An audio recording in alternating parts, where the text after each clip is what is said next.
Olá pessoal, hoje eu vou iniciar uma série de três vídeos a respeito do livro O Antigo Regime e a Revolução de Alexis de Tocqueville. Três vídeos porque justamente o livro está já dividido em três livros. E então, o que é interessante desse livro, de uma forma geral, assim, como está dividido esses três livros? Dá um panorama para vocês. O primeiro livro ele fala do que foi exatamente a Revolução Francesa, qual foi sua obra específica. Já no livro 2, ele discorre sobre quais foram as situações do antigo regime que levaram àquela revolução estourar, e porque ela estourou primeiro na França, porque vocês vão ver que muitas das situações ocorriam da mesma forma em outros países da Europa, e por que efetivamente na França essa situação se tornou insustentável, digamos assim. E também ele fala um pouco de alguns traços do antigo regime, do novo regime, né, pós-revolução, como eram já herança do próprio antigo regime que levou àquela revolução, ou seja, que ela não foi então tão inovadora assim. E o terceiro livro, ele foca já na questão da revolução em si, os fatores primordiais dessa revolução e por que ela foi menos inovadora do que se aparenta, do que se quis aparentar, na verdade, e quais foram, de certa forma, bem rapidamente, quais foram as suas falhas, por que ela não funcionou como até se acreditava que pudesse funcionar. Bom, já entrando no livro 1, assim, para começo de conversa, é um livro muito gostoso de se ler. O texto do Tocqueville é muito fluido. Eu até já tenho o Democracia na América, que eu pretendo ler em breve, também dele. Mas ele começa apontando que era um cenário de mais completa incerteza todo aquele imbróglio, digamos assim, da Revolução. Ninguém sabia exatamente o que estava acontecendo, e por isso que até muitos autores até julgaram ela de uma forma equivocada, com visões até assim, meio que satânicas sobre o que ela seria. E o Tocqueville, então, ele se imbui dessa tarefa de pesquisar qual foi o real sentido e até que ponto houve tanta inovação, o que essa revolução destruiu, o que ela construiu em cima. Bom, o primeiro tabu, de certa forma, que ele derruba ao mencionar que o objetivo fundamental não era abolir o poder religioso, embora a sua filosofia fosse irreligiosa, né? E também não era debilitar o poder político, embora a sua aparência anárquica em alguns momentos.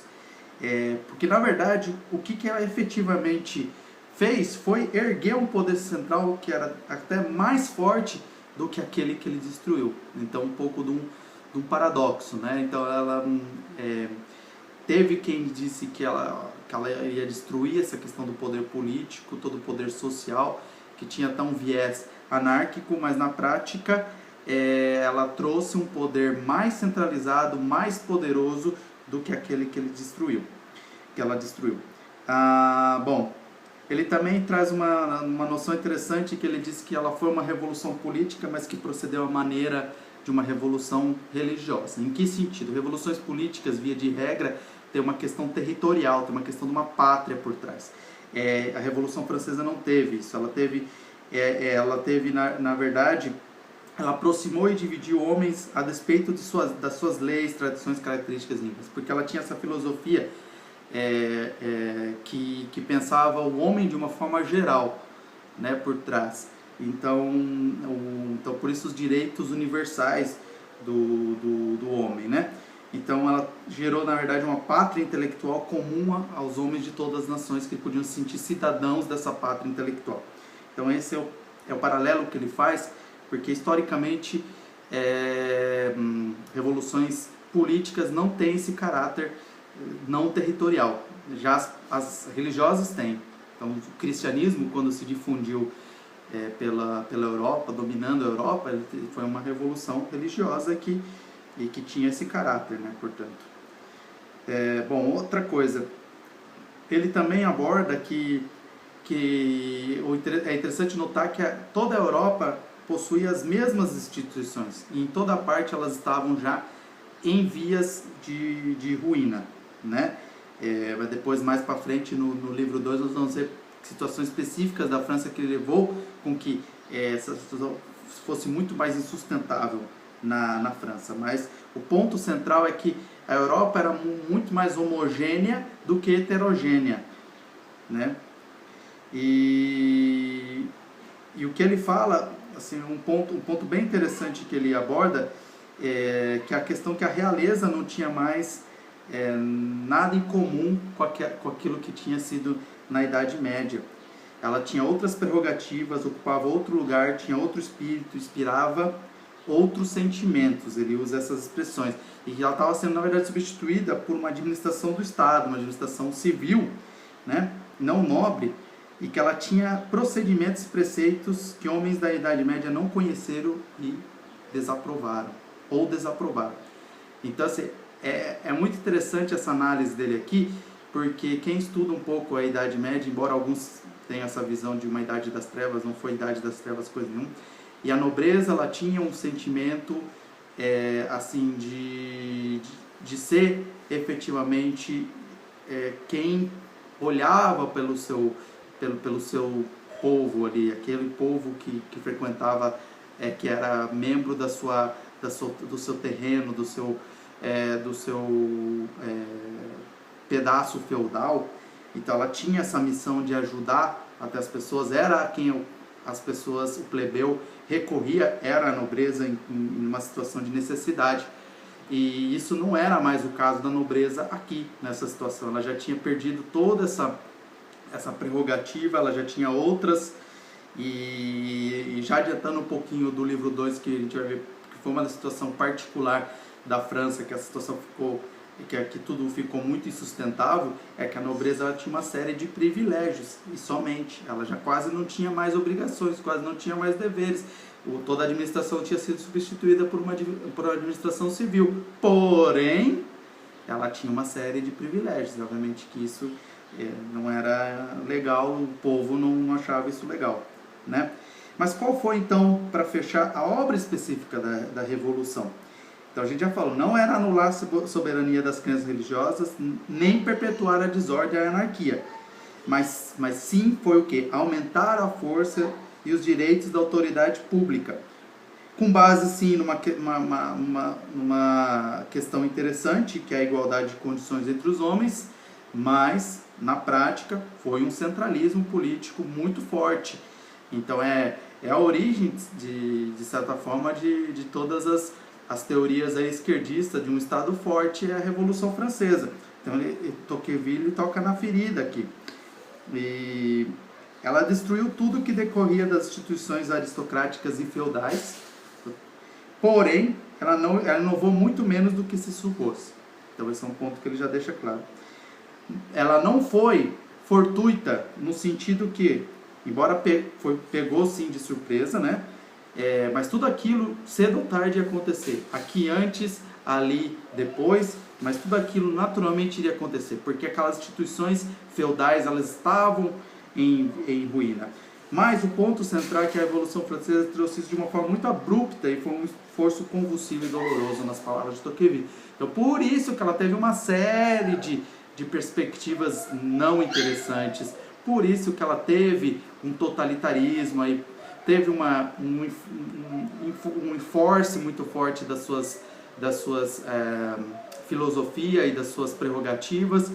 E então ela teve facetas que não são nem um pouco apreciadas, e não deveriam ser apreciadas mesmo, porque ela foi uma questão abrupta, assim, daquilo que poderia naturalmente acontecer. Que é a crítica, de certa forma, que Burke, trazendo um paralelo com um outro livro que fala da Revolução, que eu também li recentemente, que é o de Burke, né, as reflexões sobre a Revolução na França. E Burke faz essa crítica, que por que tem que acabar com tudo e que tem que derrubar tudo, por que você não olha para suas tradições, reforma o seu governo?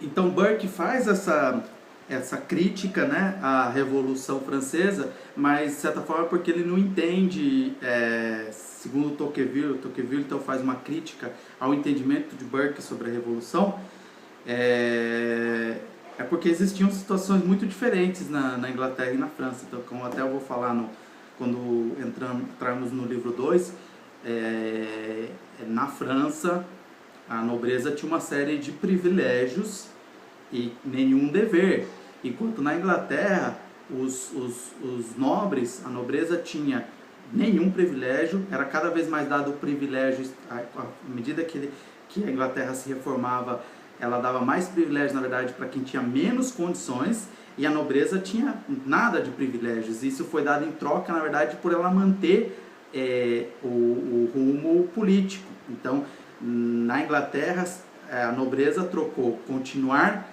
tomando conta do governo em troca de não ter privilégio algum, de dar privilégio, na verdade, para as outras classes. E na França, a nobreza não tinha mais nenhuma responsabilidade política, não se envolvia mais em nada na administração do reino, porém ela tinha uma série de privilégios. Então, óbvio que isso gera uma revolta. Então, o Burke, né, a crítica que Burke faz, que Tocqueville transcreve aqui quereis corrigir os abusos de vosso governo, mas por que fazer algo novo? Por que não vos apegastes às vossas antigas tradições? Por que não vos limitastes a retomar vossas antigas franquias? Ou se vos era impossível recuperar a fisionomia indistinta da constituição de vossos pais, por que não olhastes para o nosso lado? Teríeis encontrado então a antiga lei comum da Europa. Então, Burke até tem um ponto. O sistema da Inglaterra funcionava muito melhor porque ele se reformou para uma direção interessante, onde os nobres não tinham privilégios e nenhum deveres, que era o que tinha acontecido na França, pelo contrário. Mas segundo Tocqueville, Burke então não percebe que tem ante os olhos a revolução que precisamente deve abolir essa antiga lei comum da Europa. Então não entende que aquele feudalismo estava já em ruínas mesmo. E não percebe que é exatamente disso que se trata, e não de outra coisa. Né? Então, aí a crítica de Tocqueville a Burke, que ele não tinha a visão, de certa forma, de que todo o feudalismo, na verdade, estava caindo. Então, era óbvio que ele não poderia olhar para suas antigas tradições. Agora, a Inglaterra também passou por esse processo, mas passou por esse processo sem uma revolução, sem uma coisa abrupta. Ela foi se modernizando, reformando no estilo conservador. Cabeças não rolaram, guilhotinas não comeram solta. Eu particularmente sou mais dessa linha. Mas e Tocqueville também por incrível que pareça, Tocqueville não está defendendo aqui a Revolução Francesa nos seus efeitos, ele só está explicando o que foi exatamente essa revolução, e porque justamente ele vai trazer o ponto aqui do que foi, que na verdade ela não foi tão inovadora assim, ela ainda manteve uma série de mazelas, e que acabou que efetivamente logo em seguida a França voltou a cair sob um absolutismo monárquico novamente. Então, e é isso que é o ponto central de Tocqueville. Tocqueville, não podemos esquecer, é um grande defensor da liberdade.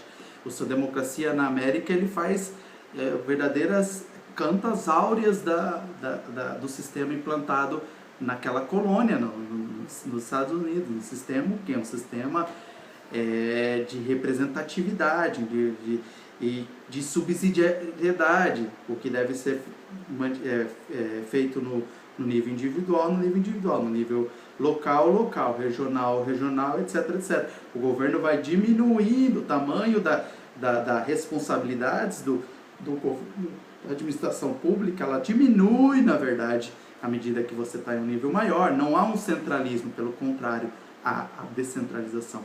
E é isso que Tocqueville defende, e por isso que ele vai criticar bastante as mazelas da França que existiam já no antigo regime e continuaram pós-revolução. Um grande abraço e até a próxima.